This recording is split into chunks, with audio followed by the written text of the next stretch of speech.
everyone. Welcome back to another episode of Explore the Spectrum. I'm your host, Jeanetta, and today we are joined with Steph West. She is with Starfish Social. How are you doing, Steph?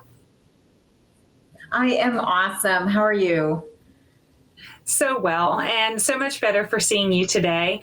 To our viewers, Steph has been a collaborator with some of the different things that we've done at Abilities for many years now, and it is really a treat to be able to talk to you today and let the world in on a little bit more of what you do every day.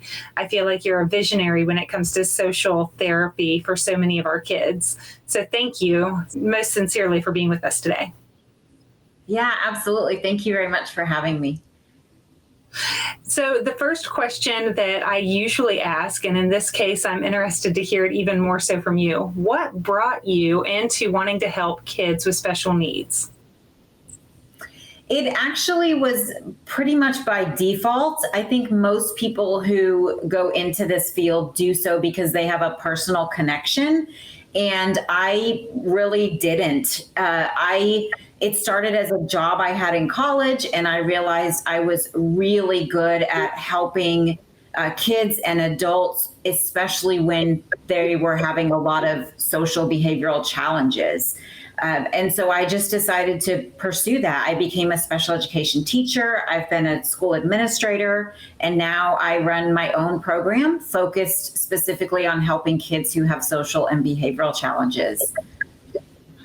And what's most revolutionary, I feel like, about what you do is that so often we talk to parents and they're always looking for ways for their kids to have more friends, for their kids to have more social interactions so they can learn some of those skills and be a little less awkward in the moment with some of their other peers. So in your case, what I think is fascinating is that you created that opportunity during COVID for that to be online, and that the kids not only did well, but they thrived with it, so much so that now you're focused in doing that primarily. I'm sorry. Yeah, we did go to Zoom just out of necessity during lockdown because my business was closed for several months. So I did transition to Zoom. And then when we were able to come back, we had a hybrid program for several years because even in our local community, we had students who didn't come back in person. And during that time, we even had students who moved and were still able to participate because we were on Zoom. And so now I have transitioned completely to Zoom.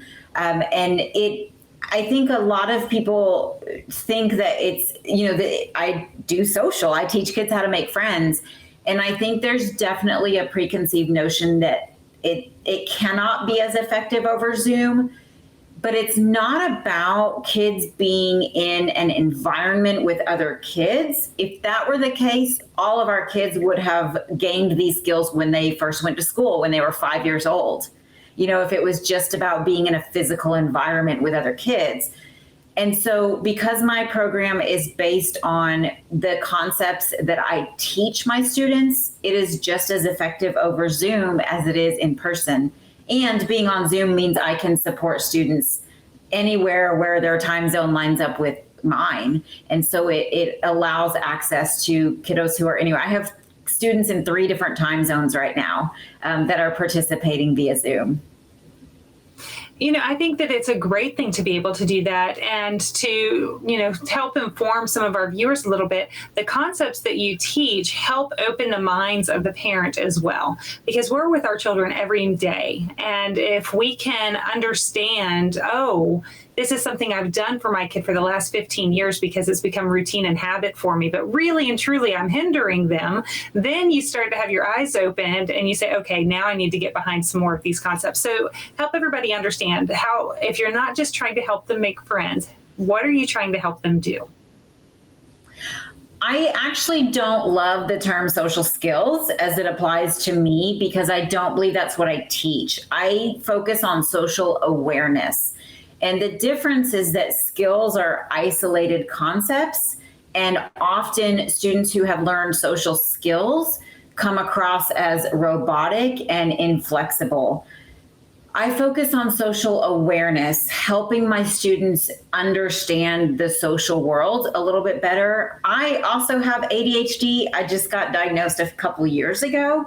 And so I kind of straddle both worlds. I completely understand how my neurodivergent students take in social information, how they process it, what they're missing, what they don't understand. And then the same for their parents and teachers. I can see how neurotypical people are thinking about social and processing social. And so I'm able to be, somebody called me a translator. I'm able to be a translator and help my students understand other people's perspectives socially, but also help their parents and teachers understand their perspective socially. And so it's never about making my students more normal or more typical. That's absolutely not my mission. It's about helping everybody understand each other a little bit better. I love that. And it's true. We all just need to understand each other a little bit better. So if someone is hearing this and they're saying, man, that resonates with me, this is really something that I'd like to do. And now knowing that there's no geographical boundaries, right? Somebody in New York or somebody in New Mexico can reach out to you just the same. How would they find you? What is the best way for somebody to look you up? Website is absolutely the best. It is www.starfishsocialclub.org. So that's where all the information about my program is. You can also get to our Facebook page from there. I have a podcast, a YouTube channel. There's some free resources on there, but everything ties into the website, starfishsocialclub.org. I love that. Thank you so much for joining us today and sharing a little bit of your world with the rest of us. I hope that the different parents that are watching and the different professionals that are watching take you up on the offer of checking out your website, because there's some valuable information there. Thanks, Jeanetta. And to all of our viewers, thank you for joining us as we continue to explore the possibilities.